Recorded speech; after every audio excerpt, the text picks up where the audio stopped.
wanaagsan daawadayaal kusoo dhawaada warka TV-ga Hilaac qodobada daawan doontaan waxaa kamid ah madaxweyne xasan sheekh maxamuud ayaa warqadaha aqoonsiga ka gudoomay danjirayaasha dalalka Turkiga, Kuuriyada Koonfureed, Filibiin iyo Sri Lanka. madaxweynihii hore ee Soomaaliya Sheekh Shariif Sheekh Axmed ayaa madaxda dalka ka codsaday in ay sheegaan xilliga la soo gabagabeynayo dastuurka kumeel gaarka. faafahin dheeri ah ayaa kasoo baxaysa weerar qasaare geysta oo ka dhacay gobolka Jubbada Hoose.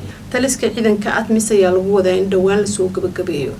Ra'iisul Wasaare Xamse Cabdi Barre ayaa furay kulanka golaha wasiirada. maxkamadda ciidanka qalabka sida ayaa xukun 10 sano ah ku riday Mucaawiye Cumar Cusmaan. madaxweynihii hore ee Soomaaliya Farmaajo ayaa lagu soo dhaweeyay magaalada Garowe. xiisad ayaa ka taagan degmada Walanweyn ee gobolka Shabeellada Hoose. guud ahaan warka TV-ga Hilaac waa naga intaa.